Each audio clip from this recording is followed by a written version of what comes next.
네, 150쪽에 보시면 취리성서 사파가 있습니다. 취리성서라고 하는 것은 그냥 뭐 개인이 막 내는 것이 아니라 아, 약간 공식적인 그런 느낌을 갖는 것인데 그 그림을 보면 화면이 그림을 가운데로 이렇게 세로로 나눈다고 하면 오른편에는 호세아가 앉아 있고 왼편에는 그 안에 있는 고멜과 새 아이가 이렇게 있다. 이렇게 나뉘어 보입니다. 이 그림을 발견하고 굉장히 기분이 좋았는데요. 왜냐하면 이 호세아하고 이 세 자녀와 고멜이 서로 대치하고 있는 것처럼 확연히 보이기 때문이거든요. 저는 호세아서 제가 신약학을 원래 학위는 박사학위는 신약학으로 했기 때문에 어, 신약에 관련돼서는 이렇게 저렇게 어, 제가 생각한 대로 주장을 하는데 그 외에 다른 분야에 관해서는 좀 주장하기가 조심스럽거든요. 예, 잘 아시겠지만 학자들 세계에서는 자꾸 전공이 세분화돼 가지고 제가 이제 또 마태복음서를 전공했는데 마태복음서를 전공한 제가 바울 서신에 대해서 뭐라 그럴 때 굉장히 조심스러워집니다. 아, 심지어는 마태복음서를 전공한 사람이 누가복음서에 대해서 뭐라 그럴 때도 굉장히 조심스러워집니다. 왜냐하면 그 각각 그 책에 대한 그 연구물들이 쏟아지기 때문에 그냥 함부로 얘기했다가는 이게 저분이 최근에 연구 결과물도 다 못 읽고 얘기하는구나 이런 생각을 받죠. 그 누가복음서 전공자들한테. 마태복음서 제가 전공했는데 어, 가끔 마태복음서 얘기하는 것 들어보면 저거 옛날 얘기인데 저렇지 않은지 이런 생각하니까 제가 그런 걸 느끼니까 심지어 신약학 전공이라도 바울에 대해서 뭐라고 얘기할 땐 제가 굉장히 조심스러워지는 그런 느낌이 있거든요. 그런데 구약을 얘기한다 그러면 더 조심스러워집니다. 이게 또 신약 성서의 세계하고 구약 성서의 세계하고 기본적으로 언어 자체가 다르기 때문에 아, 조심스러워지는데 이 호세아에 대해서는 제가 예전부터 하나의 깊은 궁금증을 갖고 있었습니다. 어, 우리는 흔히 이제 고멜을 음탕한 여인이라고 생각하고 그 다음에 고멜이 낳은 세 자녀, 이 세 자녀가 로암미 같은 경우에를 봐도 로 아니다, 암 나의 미 나이니까 내 자식이 아니다 이렇게 이름을 진 거 아니에요? 자기 아들을 내 자식이 아니다 이렇게 이름을 줘놨으니까 우리는 흔히 생각하기 쉽게 야 고멜이 어디 가가지고 딴 남자랑 정을 통한 후에 아이를 낳나 보다 이렇게 생각하고 참 호세가 안 됐다 그래도 자기 자식들 사랑하고 팔려간 자기 저 부인 되사오고 그렇게 이제 흔히 생각을 했단 말이죠. 그렇게 가르쳤고 그렇게 배웠고 교회에서 그런데 이제 성서학자의 감각이라는 게 있어가지고 그거 잘 신약을 했지만 그거 좀 아닌 것 같거든요. 그래서 제 나름대로 구약을 열심히 읽어보니까 그게 아닌 것 같다는 생각 확신이 점점 들고 그런 경우에는 이제 논문들을 찾아봅니다. 구약 학자들은 뭐라 그랬나 쭉 찾아보니까 제가 생각한 것처럼 주장하는 구약 학자들이 꽤 있었구나. 이미 어느 정도 논증해 놓은 게 있구나 이렇게 생각이 돼서 그러면 이제 얘기해도 됩니다. 그래서 이제 얘기를 하기 시작한 건데 우리나라의 다른 구약 학자들이 그렇게 얘기했는지 아닌지는 잘 모르겠습니다. 그런데 외국 학자들은 그렇게 얘기하고 제가 제 생각을 표현할 그림을 이 오래된 건데요. 추리 성서사파가 이게 지금 제가 몇 년도라고 다른 책에서 기록을 해놨는데 실제 제 책에서는 그게 빠져버렸는데 어, 오래된 겁니다. 이게 뭐 1, 20년 전의 게 아닙니다. 1, 20년 전의 게 아니고 4, 50년 전 것도 아닙니다. 몇백 년 된 겁니다. 이거. 호세아하고 고멜과 세 자녀가 서로 대치하고 있습니다. 제 기본적인 생각은 이랬습니다. 호세아는 지금 연극을 하고 있는 거거든요. 호세아가 예언자, 유대의 예언자 전통에서는 오늘날의 예술 개념으로 하면 퍼포먼스를 합니다. 퍼포먼스는 행위 예술이죠. 그래서 우리나라의 행위 예술가로 유명한 분이 이제 돌아가신 백남준 선생님이, 이분이 피아노를 부순다든가, 또 아주 한 여인 첼리스트를 완전히 누드로 해놓고 첼로가 아니라 사람을 연주하는 듯한, 사람을 연주하는 연기를 하는데, 그게 이제 퍼포먼스죠. 작가가 어떤 예술적 아이디어를 그림으로 표현하면 회화가 되고, 음악으로 표현하면 음악가가 되고, 그것을 자기 몸으로 표현하면 무용을 하는 것이거나, 아니면 무용이 아닌 그냥 다른 행동과 무용처럼 아주 신체를 단련할 이유는 없지만 어떤 행동을 통해서 예술적 이념을 표현하는 것을 이제 퍼포먼스 개념이라고 하는데, 구약의 예언자들은 다 퍼포먼스를 하잖아요. 많이들. 이사야 같은 경우에 신발을 신지 않고 다닌다.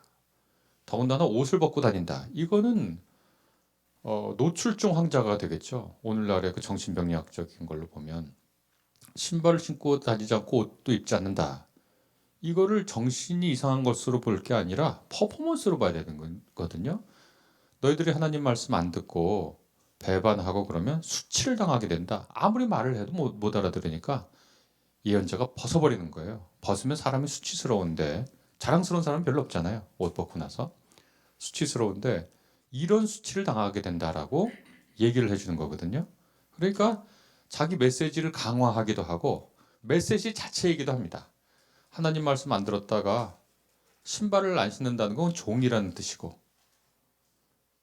신발을 안 신다는 건 종이라는 뜻이고, 뭐 다 아시다시피 출애굽기에서 하나님 만났을 때 하나님께서 모세에게 여기 선 곳은 거룩한 거니까 너 신발 벗어라, 그렇게 이제 얘기하죠. 지금도 인도 타밀 지역에서 카스트에 들어가지 못하는 불가초천민들은 신발을 못 신게 한다고 그렇게 얘기를 들었습니다. 그게 이제 인류의 머릿속에 있는 어떤 공통된 심상인 것 같은데, 예언자 이사야 퍼포먼스 하죠. 그리고 에스겔도 퍼포먼스 하잖아요. 길거리에 나와서 자는데 오른쪽으로 며칠, 왼쪽으로 며칠. 이게 자신의 메시지를 행위 예술로 보여주는 겁니다. 이런 거는 배웠죠. 그런데 호세아가 하는 행동을 퍼포먼스에서 봐야 한다고 저는 생각했던 겁니다. 그때 무슨 행동이냐? 하나님께서 그렇게 말씀하셨다는 거예요. 호세아에게 너는 가서 음탕한 여인과 결혼해서 음란한 아이들을 낳아라. 만약에 고멜이 그냥 길거리 여인, 흔히 말하는 길거리 여인이 아니고 그냥 평범한 집 교수인데, 평범한 집 여인인데, 딸인데 음란했잖아요. 벌써 죽었습니다. 가족 명예살인이 있어요. 지금도 아랍에 있잖아요. 중동 지역에 있습니다. 지금도. 그런데 구약의 이 호세아 살던 시대에, 야, 저 집 딸 참 음란하다. 그러면은 그 여인 살려둡니까? 절대 살려두지 않습니다. 그 오빠들이 살려두지 않아요. 더 재밌는 건 뭐냐? 음란한 자식이 세상에 어디 있습니까? 자식은 낳는 거지. 태어난 아이가 무슨 음란합니까? 어떻게 음란한 자식입니까? 그것이.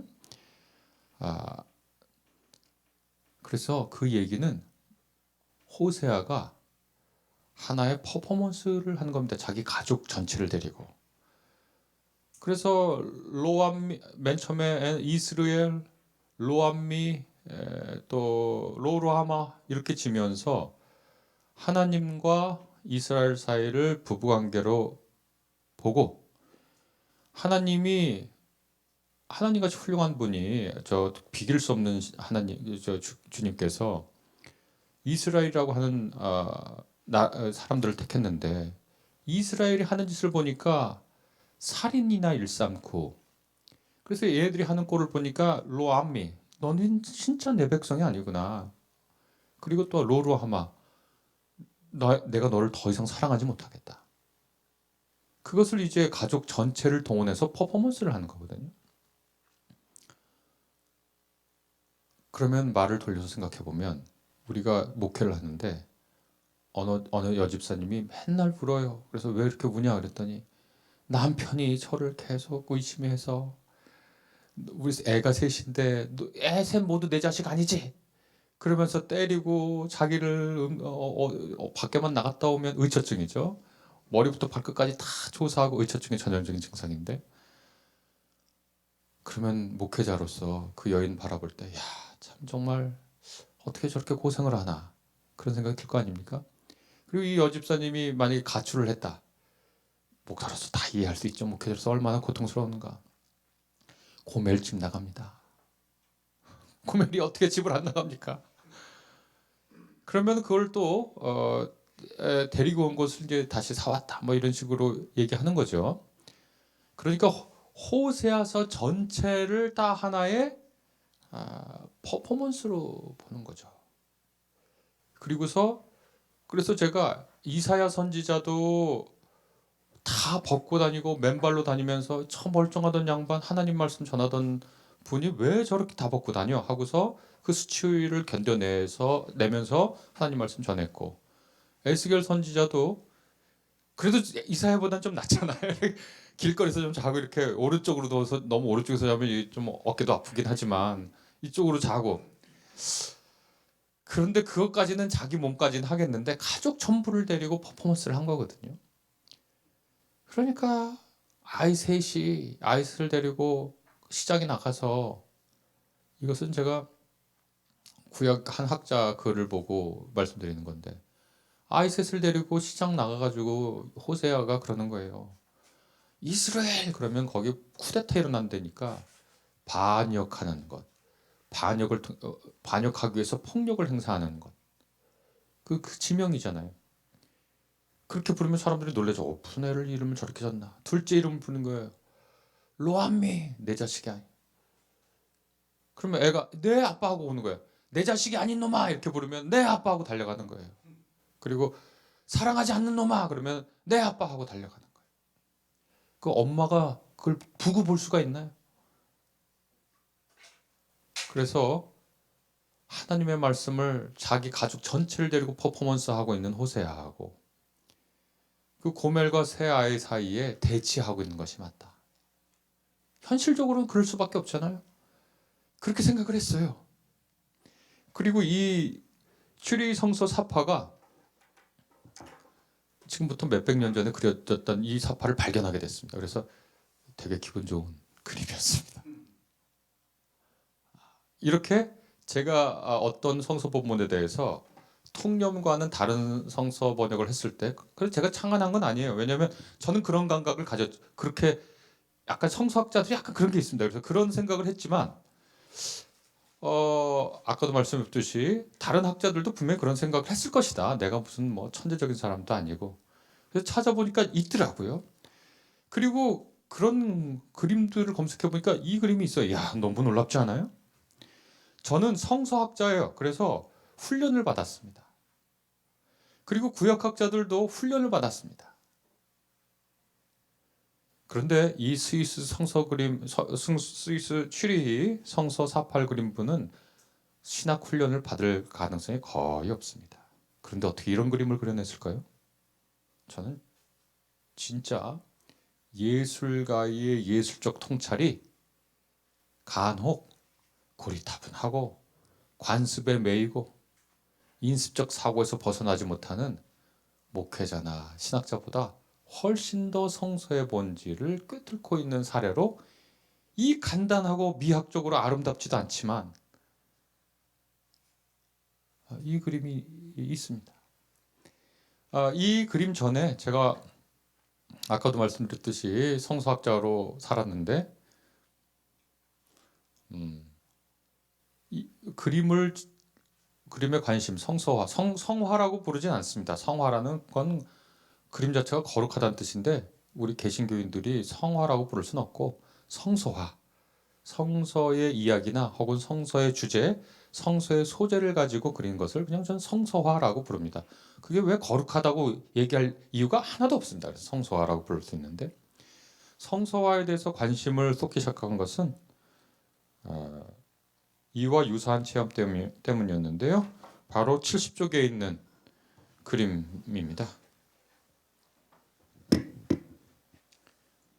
70쪽에 르네상스의 3대 천재라고 하는, 그러니까 르네상스 시대면 1500년, 1400년이에요. 1400년. 여기 1500년, 1516년이라네. 1400, 1500년. 이 라파엘로라고 하는 3대 천재입니다. 미켈란젤로, 레오나르도 다빈치, 그다음에 라파엘로가 제일 어렸는데 제일 먼저 숨을 거뒀는데요. 이분이 그린 이 그림 때문이었거든요. 이게 마가복음서 9장에 있는 그림인데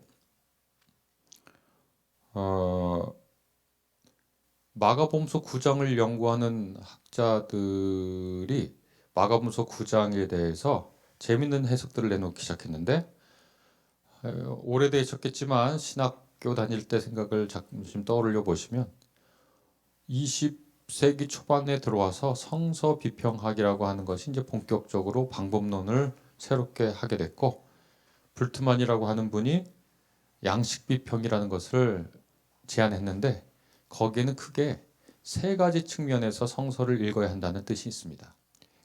신대원 다닐 때 어느 교수님한테 배우셨는지 모르겠는데 역사 비평하면 뭔가 성서를 파괴하고 그러는 것처럼 보이는데 느껴지는데, 그 본래 그 뜻이 아닙니다. 근데 학자들이 원래 이제 가끔 기발한 거, 잘 모르는 거 이런 걸 얘기해 주려고 하다 보니까 그런 건데, 성서 비평, 양식 비평에서 비롯된 성서 비평이라는 것은, 비평이라는 건요, 일관된 관점을 가지고 어떤 사물을 평가하는 게 비평입니다.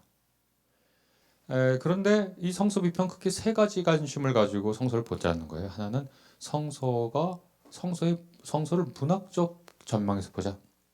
또 하나는 성서를 역사적 전망에서 보자. 역사학.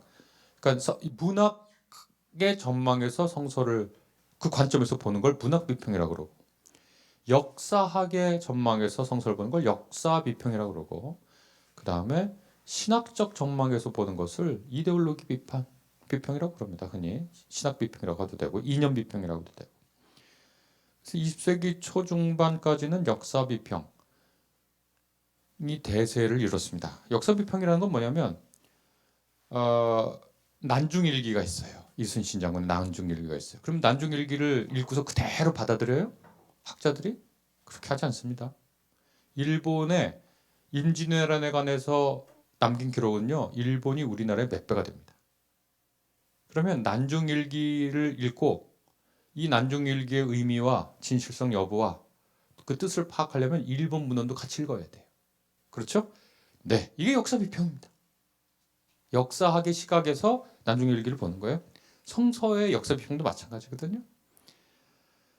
그런데 20세기 초중반까지 역사 비평을 하다가 부작용도 있고 또 여러 가지 문제가 생겼기 때문에 70년대, 80년대부터 90년대에 아주 본격화된 문학 비평이라는 걸 하게 됐습니다. 문학 비평이라는 건 윤동주의 시, 이광수의 소설, 이런저런 소설을 문학 평론가가 비평을 하잖아요. 등장인물의 성격은 뭐다, 플롯은 뭐다, 여기 사용된 문학적 기법은 뭐다, 이런 식으로 그 문학 작품을 평가를 하잖아요.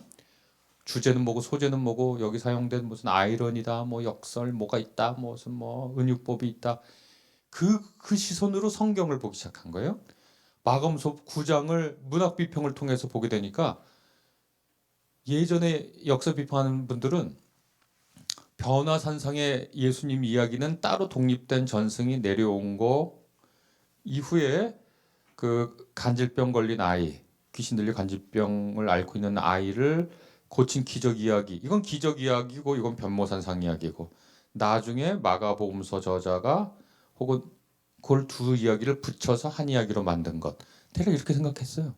근데 문학 비평의 시각에서 보니까 이거 둘을 따로 떼어내서 읽는 게 잘못됐어요. 9장 처음부터 끝까지 하나의 주제가 일관돼. 두나미스, 능력이라고 하는 키워드, 주제어를 통해서 마음속 9장이 하나의 이야기를 변주하고 있어요. 우리가 베토벤이나 모차르트 음악 보면 베토벤의 변주곡이 있습니다. 변주곡으로 베리에이션. 어떤 한 주제를 놓고 요렇게도 치고 저렇게도 치고 요렇게도 치고 저렇게도 치고 능력, 하나님의 능력, 하나님께서 능력으로 이 세상을 통치하실 때가 언제입니까? 라고 하는 질문에 대한 그 질문이 9장 전체에 흐르는 주제를 만들고 거기에 두 사건이 연결되어 있단 말이죠. 문학 비평가들이 그걸 그렇게 이게 우리가 예전에 따라봤는데 이거 바보 같은 거였구나. 같은 하나의 주제 안에 있었어. 20세기 중후반 70년대, 80년대, 90년대. 근데 이 라파엘로 그림은 1500년대 그림이거든요. 이 그림처럼 변화산상의 예수님과 아래 아이를 고친 이야기를 같이 그린 작가가 거의 이 사람이 유일합니다. 다른 건 어떻게 하냐면 위 장면 따로 아래 장면 따로 그립니다. 우리도 설교할 때 여러분 9장 다 그렇게 한꺼번에 해서 설교하신 적 있으세요? 없으실 거예요. 변화산상 예수 따로 하고 그 다음에 아래 간질병 걸린 이야기 설교 따로 했지. 그러나 이것은 샌드위치입니다. 우리 오늘 아침에 먹은 호두 과자예요. 그 빵 안에 호두 과자 들어서 먹어야 맛있죠. 이 안에 있는 팥도 따로 먹고 그 빵 껍질 따로 먹으면 그거 뭔 맛이에요? 샌드위치도 빵 넣고 햄 넣고 치즈 넣고 채소 넣어서 한 입에 먹어야 맛있어. 비빔밥도 비벼 먹어야 맛있잖아요.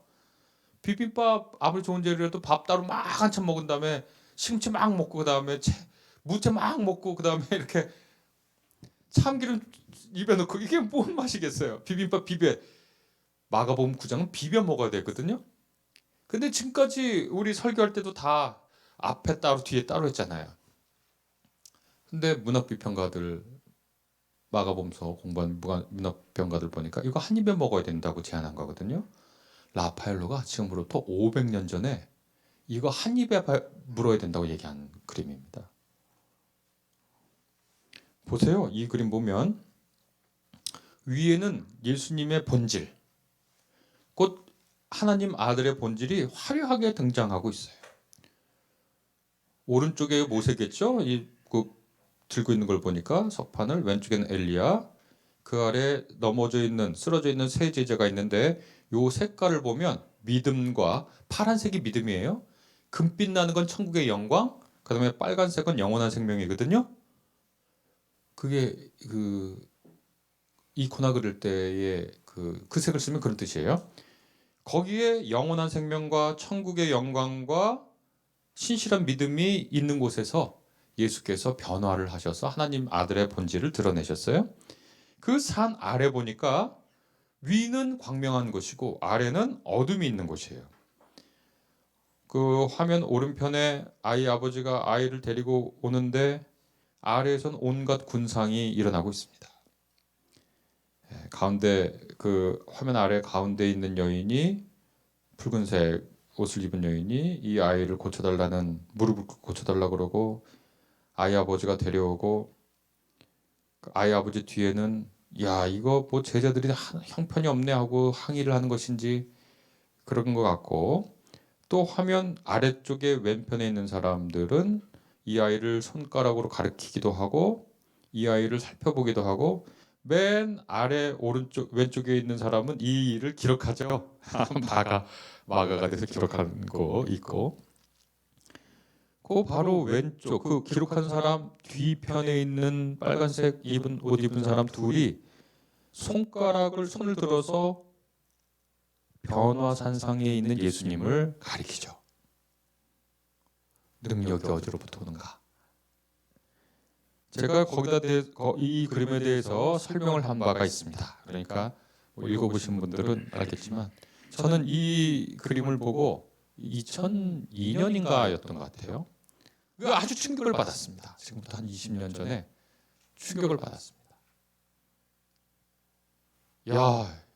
예술가들이 성사학자들이 그래 1970년, 80년, 90년대 문학 비평이라고 하는 것을 가지고 마가복음서 9장은 한 입에 먹어야 되는구나, 비벼 먹어야 되는구나를 얘기하기 시작했는데 500년 전에 예술가의 직관이 이 성서의 뜻이 무엇인지를 발굴해냈구나, 캐치해냈구나. 그래서 아까 그 스위스 취리 성서의 그 사파하고 요 두 그림은 제가 알고 있는 제가 연구한 성서학, 성서의 뜻을 그대로 잘 반영한 것, 그대로 잘 나타낸 그런 것으로 생각을 해서 바로 이 라파엘로 그림 때문에 제가 미술에 대한 책도 쓰고 논문도 쓰게 되는 일을 하게 됐습니다. 반대로 미술 작품 덕분에 제가 구약 본문을 새롭게 본 것이 있습니다. 63쪽을 한번 보시면 63쪽을 보시겠습니다. 63쪽에 프레데릭 구달이라고 하는 분이 하갈과 이스마엘이라고 한 그림을 보십시오. 이 그림을 보면 저는 이 그림을 보고 이 하갈의 오른손 주먹을 봤습니다. 하갈의 오른손 주먹. 그리고 이 여인을 비견하자면 부산 자갈치 시장의 아줌마다 이런 느낌을 가졌습니다. 혹은 동대문 새벽시장에 남편을 잃고 사는데 절대 굴하지 않는 억센 아줌마. 오른손을 꽉 쥐고 주먹을 쥐고 하나밖에 없는 물동이를 어깨에 이고 눈을 살며시 감지만 입을 앙 다물고 아무것도 없는 광야를 향해서 발을 내딛습니다. 건장한 여인이죠. 이렇게 보면 이 그림에 대한 설명은 책에 있기 때문에 다시 반복하지 않겠습니다. 이스마엘을 왼손에 들린 것은 이제 빵 한 덩어리가 되겠죠.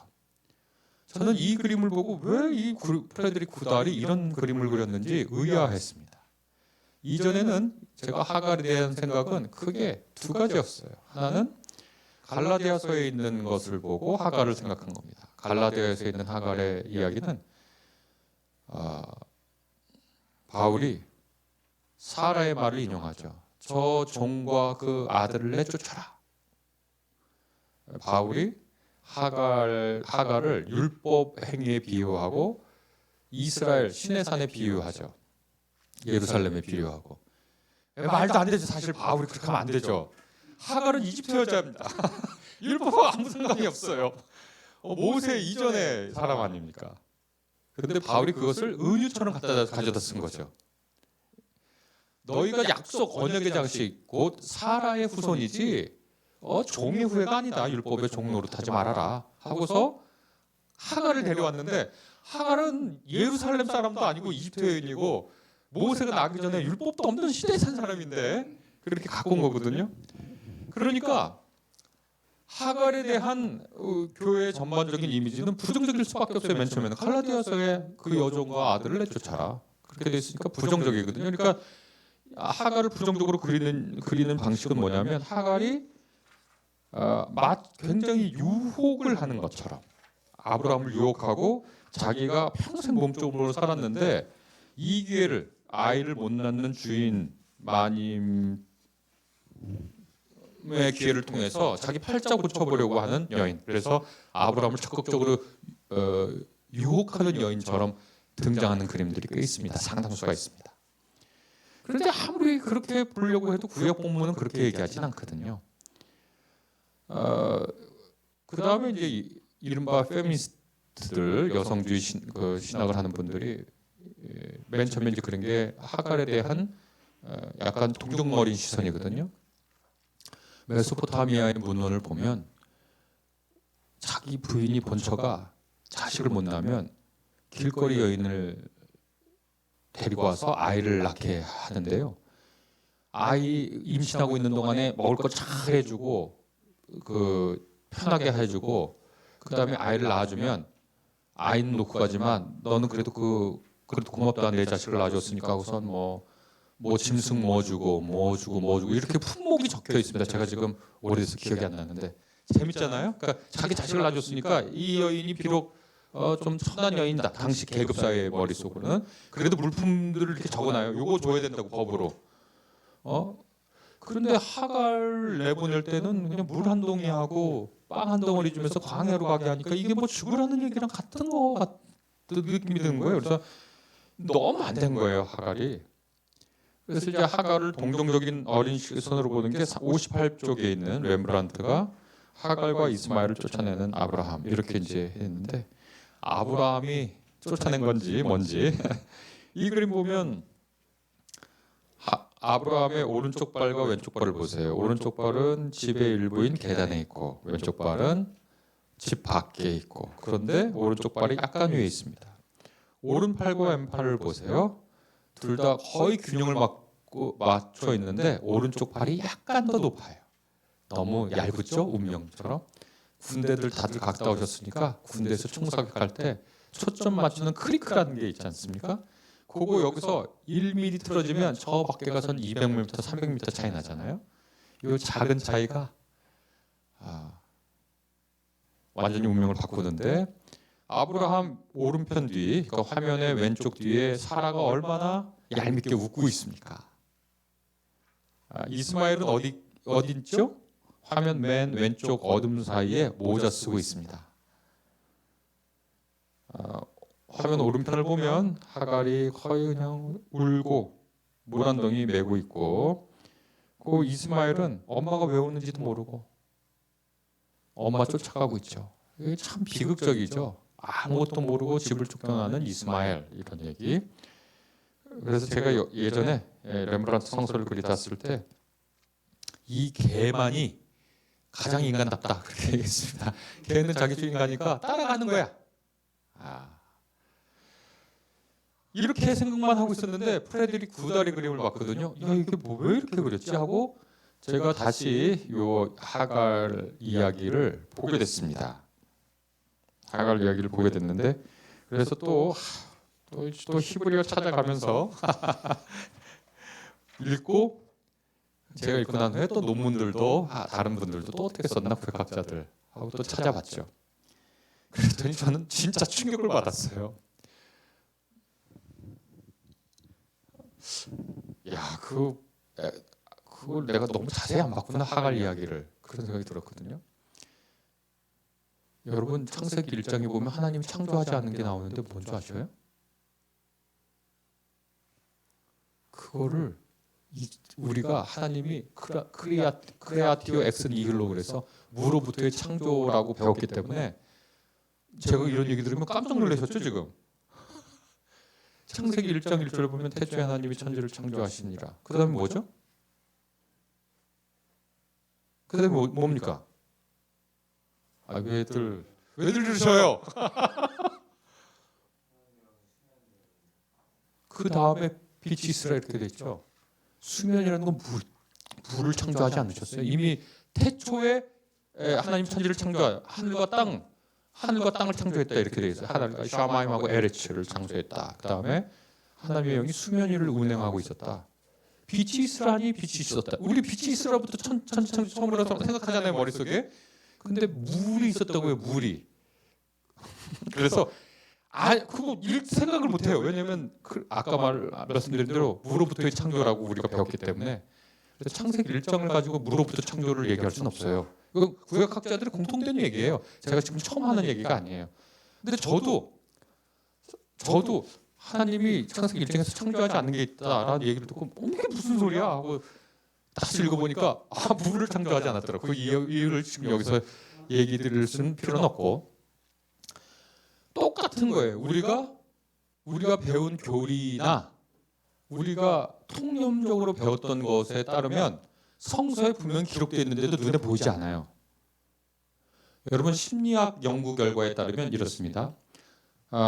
요만큼한 집단을 모아서 수학 테스트를 하면 그냥 아무런 것도 없는 수학 테스트 하면 잘하는 그룹하고 못하는 그룹이 나뉘어요. 당연히 그렇겠잖아요. 그리고 이 둘에게 다른 수학 문제를 풀게 하면 똑같은 결과가 나와요. 그런데 신념이나 가치나 이념이 들어간 문제를 풀면 상황이 달라집니다. 예를 들면 채식주의자들과 그렇지 않은 채식주의 혹은 뭐 정치적 이념이 통계 안에 들어간 문제를 풀게 하잖아요. 놀랍게 수학을 잘하는 사람도 못하는 사람도 다 같이 특별히 수학을 잘하는 사람의 그 수학 능력이 뚝 떨어집니다. 자기가 배운 능력이 자기가 이렇게 아무런 이 편견이나 선입견이나 선의가 없을 때는 이 정도 능력을 유지하는데 자기의 가치관이나 이념이나 윤리가 문제가 딱 개입되잖아요. 그러면 수학적 능력보다 그게 더 중요해져 가지고 숫자가 눈에 안 보여요. 이게 뭐 심리학이 아주 유명한 결과거든요. 우리가 목회자로 부름받아서 열심히 신앙을 배우고 웨스트민스터 신앙 고백하고 하이델베르크 신앙 고백 외우고 교리 보고 조직신학 책 읽으면 교회에 푹 빠져 있으면 성경에 이렇게 기록됐어도 그게 눈에 안 보여요. 그 참 희한한데 저도 눈에 안 보였어요, 이 구절이. 근데 하나씩 보다가 제가 작은 글을 하나 잡지에 연재하면서 하갈에 대해서 이거를 연재하면서 야, 하갈을 믿음의 조상이라고 불러야 되겠네. 믿음의 조상 하갈. 이렇게 불러야 될 거라고 생각할 정도였습니다. 몇 가지만 이제 얘기해 보면 하갈은요. 신약에서는 예수님에게만 그런 일이 있었던 너 아들 낳을 거야. 너 아들 낳을 거야. 이 얘기를 듣는 여인입니다. 그리고 더 재밌는 건 뭐냐면 하갈이 하나님의 이름을 줘요. 지어줘요. 엘로이. 와, 그거 구약 성경, 신약 성경 통틀어 없습니다. 하나님 이름을 줘주면 불경하다고 생각했으면 하나님이 네가 무슨 내 이름을 짓냐, 너는 좀 혼 좀 나라 이렇게 해야 되는데 하나님이 그거 혼냈다는 얘기 없습니다.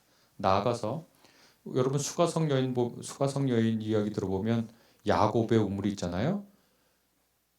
그 근동 지역에서 고대 근동 지역에서 요게 누구의 이름을 딴 우물이면 그건 족장이에요.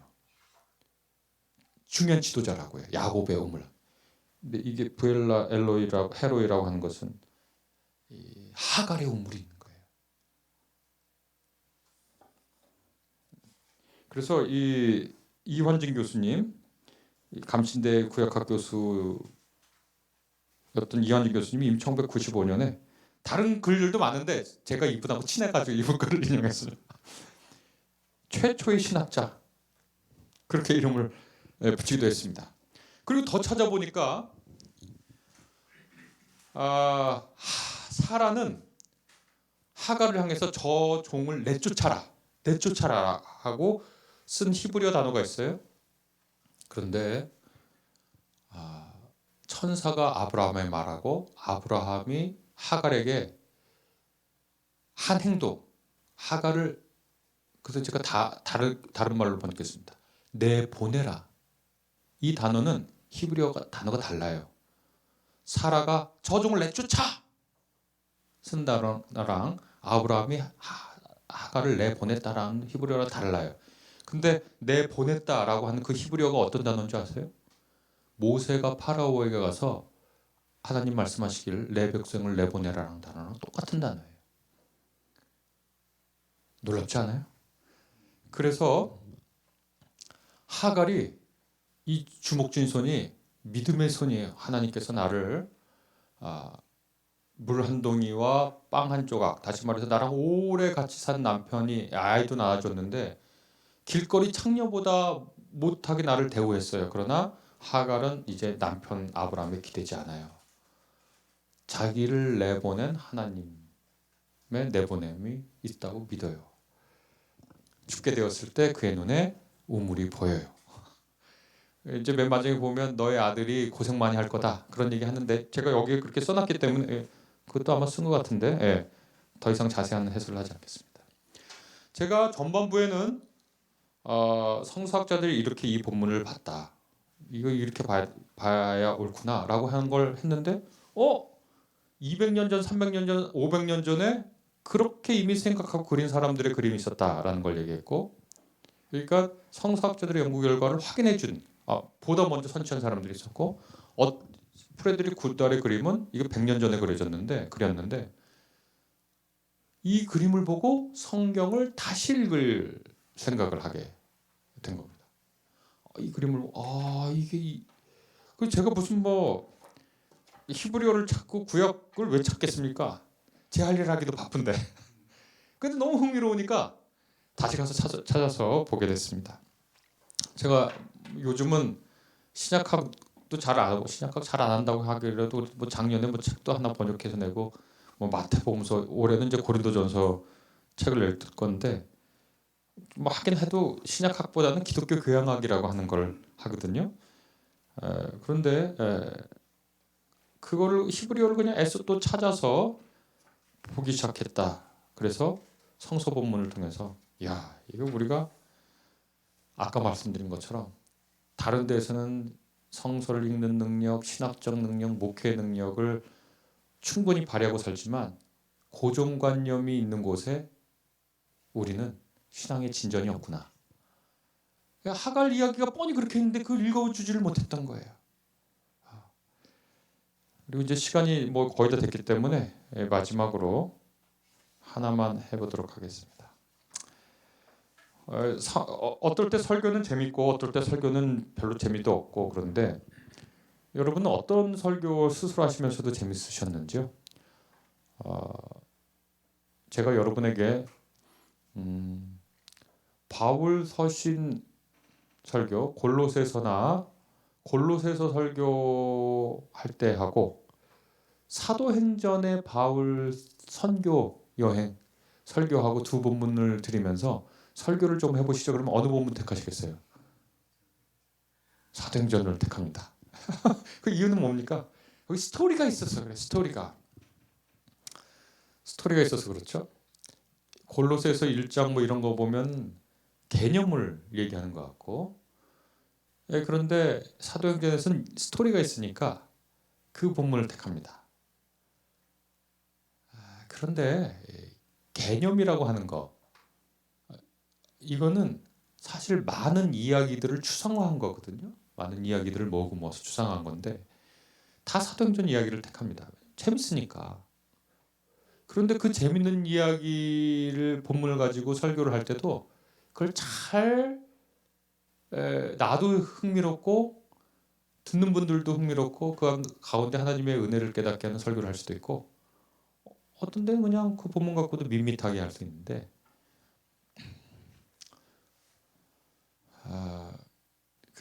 제가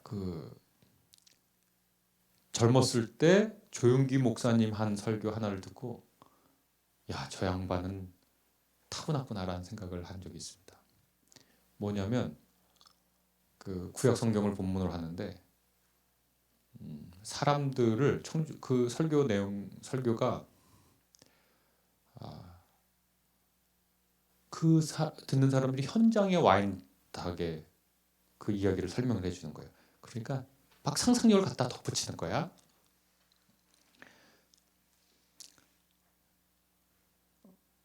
청중들을 성서 본문의 현장에 데리고 와야 되는데 이게 잘 안 되는 이유는 자기 자신이 그 현장으로 들어가지를 못해서 그래요. 들어가고서 그 현장을 재미나게 재구성할 수 있는 능력이 없어서 그래요. 화가들은 우리에게 어떻게 하면 그렇게 되는지를 알려준 분들입니다. 예수님 그것이 그 얘기가 21쪽, 22쪽, 23쪽, 24쪽에 있는 그림들입니다. 그리스도 그리고 가늠하다 현장에서 잡힌 여인 이야기인데요.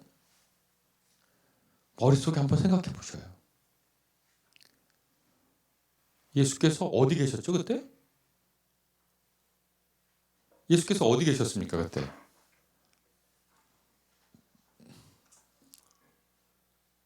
무대하고 시간대를 언제 그게 아침일까요 오후일까요 저녁일까요? 우리는 그런 거 생각하지 않는데 화가들은 그림을 그리려면은 장소를 정해야 되고요. 시간대를 정해야 돼요.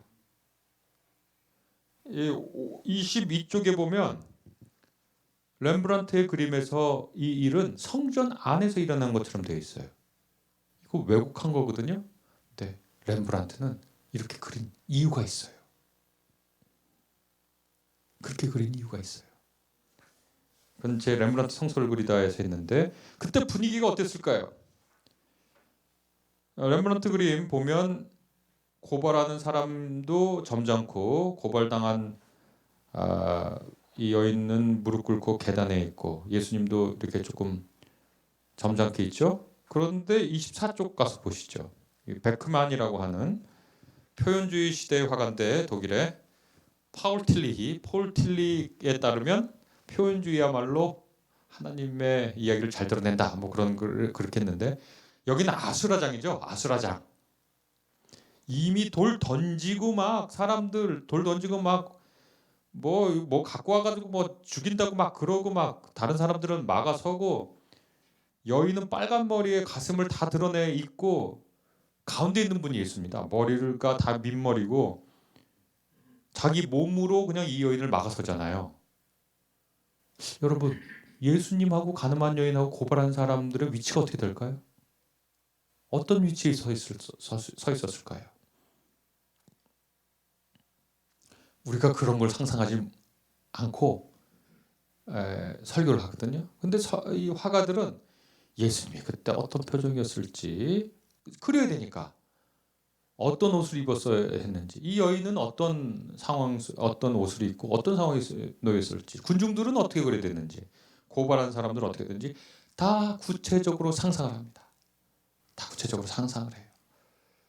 구체적으로 상상하면서 본문으로 들어가서 그 본문을 끊임없이 우리가 영화를 많이 보잖아요. 드라마도 보고 소설도 보잖아요. 끊임없이 머릿속으로 그 장면이 어떤지를 내 머리가 영화 감독 제작자가 돼가지고 우리 상상력으로는 다 할 수 있잖아요. 세트도 다 만들고. 근데 설교 준비할 때 설교가 안 되니까 주석책을 막 보는데 주석에는 왜 이렇게 쓸데없는 말만 많고 설교할 때 쓸 수는 예화 없나 예화 자꾸 그러는데 정말 저는 본문을 놓고 상상을 해보셔요. 그 장면을 영화를 찍어보세요. 그 스토리를 각본가가 되고 본문을 두고 사실 저는 설교 준비할 때 본문 개역개정은 요즘 거의 안 읽고 새번역, 공동번역, 그다음에 가톨릭 성경, 그다음에 이제 영어 성경, 뭐 히브리어면 히브리어, 헬라어면 헬라어 성경 그걸 그렇게 쭉 몇 번씩 읽거든요. 그러면서 뭐 하냐면 계속 상상하는 거예요. 그 장면을 무슨 일이 있었을까 계속 그 이야기라면 계속 그걸 상상을 해요. 구체적으로 머릿속에 그 영화를 찍는 거죠. 드라마를 찍어요. 그렇게 되면 성서 본문을 넘어서서 여러분 제가 지금 말씀드렸으니까 이 장면을 생각해 보세요. 예수께서 가르치고 있을 때 저기서부터 막 시끌벅적 하더니 한 여자를 끌고 오는데 여자는 안 끌려오려고 하고 그런데 뒤에서 누가 나타나가지고 그 여자 머리를 팍 세게 때리고 이 여자가 푹 쓰러지면 다시 이렇게 세워서 끌고 오고 예수님의 얘기를 진지하게 듣던 사람들은 이게 무슨 일이지 하고 쳐다보고 화가 씩씩 난 군중 몇 명, 호기심에 따라온 사람들, 뒤따라오는 개들 아주 뭔가 잘 기회를 잡았다고 생각하는 그 유대인 지도자들 그걸 머릿속에 상상하고 그들이 무슨 대사를 하고 그 속삭이던 군중들 그 예수님 좋은 기회 잡았다고 예수님 넘어뜨려 좋은 기회 잡았다고 실족에 뒷담화하는 사람들 예수님 그때 어디에 있었을까? 베크만의 예수님은 가운데 서서 이 여인에게 던지는 돌을 막아주고 21쪽에 로렌조 로또의 그림을 보면 예수님은 재판장처럼 근엄하게 가운데서 조용히 해라 이거 재판한다 이렇게 돼 있고 아까 베크만의 그 여인은 정말 요부처럼 되어 있는데 왼쪽에 있는 이 여자는 뭔가 처량해 보이고 폭력 그 21쪽에 있는 여인의 엉덩이 부분 보세요. 거기에 누군가 경비병 같죠? 경찰 갑옷 입은 사람이 큰 막대기를 끼워놓고 꼼짝 못하게 만들고 있잖아요. 그렇죠? 이런 걸 다 상상한 거예요. 화가들은. 목사님들보다 나 본문을 생각한 거예요. 본문을 구체적으로. 이 여인을 어떻게 끌고 왔을까? 머리채를 휘어잡았어요. 머리채 휘어잡고 그 막대기를 여인의 엉덩이 쪽에 딱 끼워놔서 함부로 도망도 못하게 하고 본문을 얼마나 구체적으로 상상했어요. 본문 안으로 완전히 들어가 있잖아요. 무슨 옷을 예수님이 입었을지 대단하지 않습니까? 제가 이걸 다 설명드리지 않고 성소화를 보는 유익에 대해서 얘기하면서 뭐 목회자 인문학 모임이라서 구체적으로 뭐 설교 이렇게 하시라 저렇게 하시라 설교에 도움되는 이야기 할 이유는 없고 제가 또 뭐 설교를 잘하는 사람도 아니기 때문에 설교에 대해서 무슨 말씀드릴 것도 없는데 성서 본문의 이야기 속으로 들어가서 그 장면을 구체적으로 상상하는 것을 위해서는 이 성서화가들의 이 예술적 능력을 많이 흠모하시고 우리가 배울 필요가 있다. 세상에서 제일 재미없는 그 설교가 어제 했던 설교랑 똑같은 비슷한 류의 설교하는 거거든요. 상상력이 없어서 그래요. 아무리 주석 봐도 별 얘기 없어요. 왜냐하면 학자들은 그 대부분 쓴 학자들은 학문적 관심 있는 사람들이기 때문에 목회적 주석을 쓸 이유도 없고 쓰고 싶어 하지도 않아요.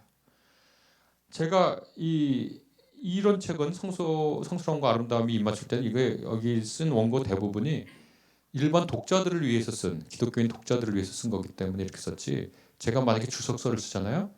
저는 목회자들의 관심 제 청중이 목회자들이 아니라 학자이기 때문에 학자들하고 경쟁하려고 하는 학문적 글을 쓰지 목회자들을 위한 배려를 하지 않습니다. 그런데 그런 주석을 보면서 어떻게 설교에 도움을 받겠습니까? 생각 잘 하질 않아요. 그러니까 그런 주석의 도움은 뭐냐면 내가 그 성서 세계로 구체적으로 들어가는 때 도움을 받을 수 있어. 그 당시에 사회생활이 이렇고 복식이 이렇고 옷 입는 거 말을 어떻게 했을까? 이런 이제 구체적인 상상 속에서 재밌죠. 그런 거 생각하면 재밌고 제 렘브란트 성서를 그리다라는 책에도 했지만 렘브란트가 그 풍랑이는 바다에서 예수님 흔들어 깨우면서 우리 다 죽게 됐는데 예수님 좀 일어나세요라고 하는 그 그림. 그럼 우리는 그냥 그렇게 생각하고 말고 예수님은 풍랑도 잠잠하게 할 수 있는 능력이 있습니다. 뭐 이렇게 얘기할 수 있지만 그 배에서 제자들이 각기 어떻게 행동했을까? 그걸 렘브란트는 잘 그려놨거든요.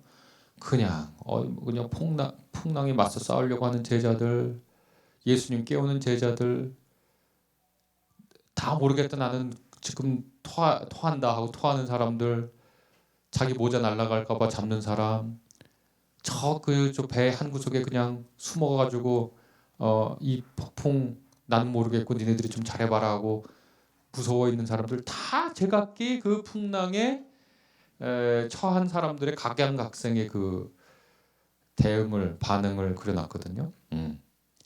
그런 구체적인 상상력을 발휘하는데 이 성서화가의 예술적 상상력과 성서화가 도움이 된다.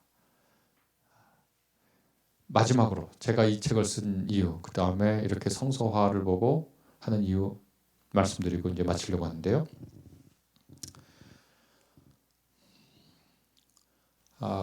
한국 개신교는 우리가 좀 강조하지 않는 것이 하나님의 아름다움에 대한 이야기입니다. 그리고 우리 기독교인들의 아름다움에 대한 이야기거든요.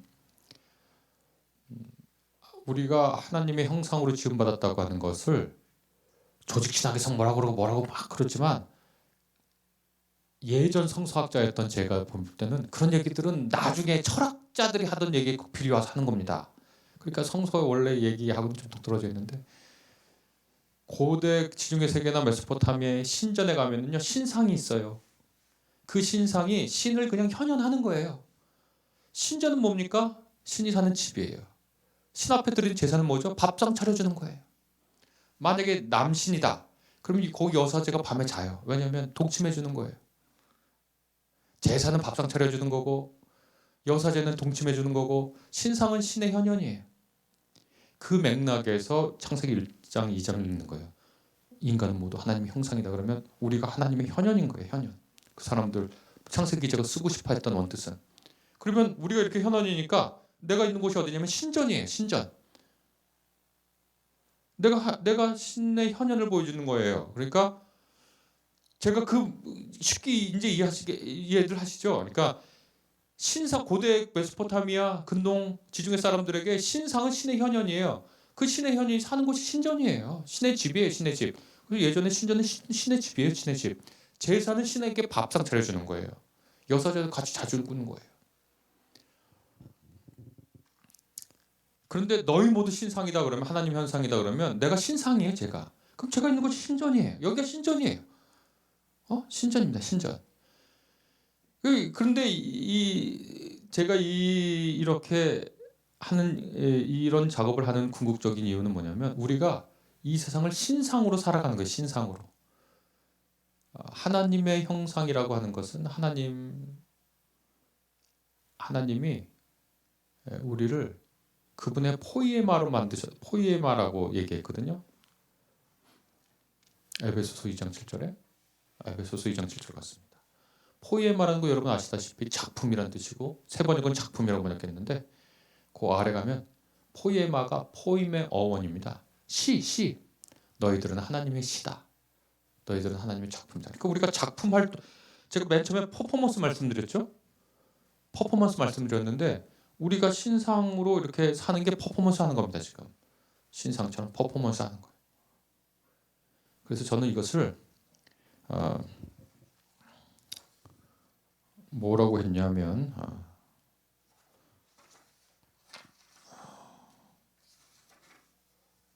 26쪽에 신상으로 살아가기 이렇게 얘기하고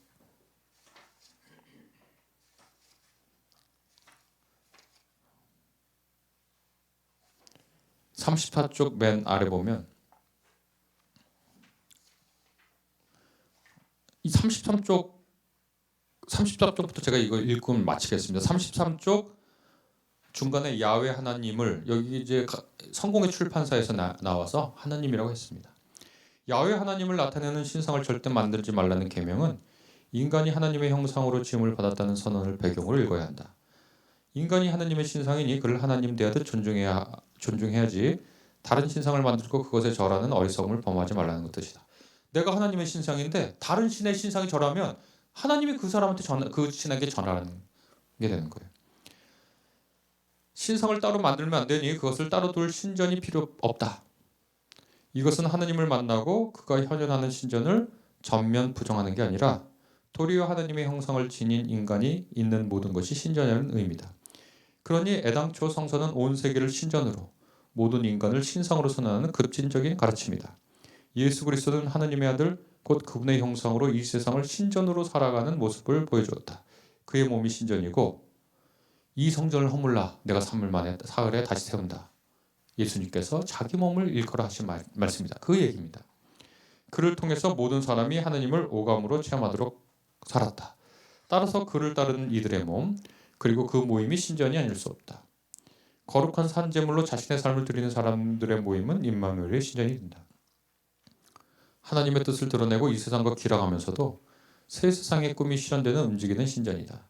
신앙인들은 성서의 뜻에 따라 세상을 신전으로 삼고 신상으로 살아간다. 그러니 누군가 도리에 사운드를 두고 신전이라고 부르거든 그것은 성서적 신앙이 아니라고 말해줘야 한다.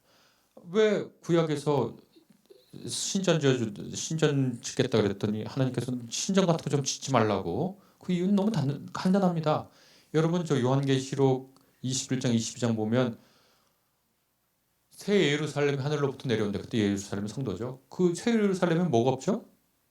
성전이 없어요. 새 예루살렘에 성전이 없습니다. 요한계시록 가서 읽어보시면 왜 새 예루살렘에 성전이 있어야 될 것 같은데 아니 새 예루살렘 자체가 성전이에요. 종말의 완성이니까 신전이 없습니다. 그러니까 이게 우리가 교회 건물을 자꾸 성전이라고 부르는 건 정말 성서학자들한테는 진짜 고문입니다. 고문. 그냥 여기 우리가 편하게 사용할 교회 건물 예배당이라고 하면 되는데, 그래서 이게 이렇게 그럼 너무 신학자들이 오만한 건가 반성도 많이 해봤는데, 이런 맥락, 성서의 전체적인 맥락을 볼 때는 좀 얘기는 해주고 싶습니다. 여하튼 다시 계속 읽어보면, 이처럼 성서의 시각적 읽기는 종국의 신의 형상으로서 살아가기를 향한다. 이것을 다른 말로 우리 삶의 신앙 예술적 형상화다. 다른 말로 하면 성서 본문을 시각화하고 나아가 예술화하려는 노력은 우리 삶을 시각화하고 나아가 신앙 예술화하려는 것으로 향한다. 성서를 읽는 사람들은 결국 자신의 삶을 신앙 예술품으로 조형해 나가려는 것이다. 우리가 드라마의 주인공으로 발탁됐다고 생각하고 우리 삶의 드라마가 예술 작품이니까 이 예술 작품을 어떻게 예술처럼 정말 저 사람의 삶을 보니까 예술처럼 아름답다. 신앙 예술처럼 아름답다라는 것을 구현내려는 게 이렇게 성서의 시각적 읽기, 또 성서화를 보는, 종국에는 신의 형상으로 살아가는 우리 신앙 목적이 아닌가라고 생각해 보았습니다. 여러분 경청해 주셔서 감사합니다.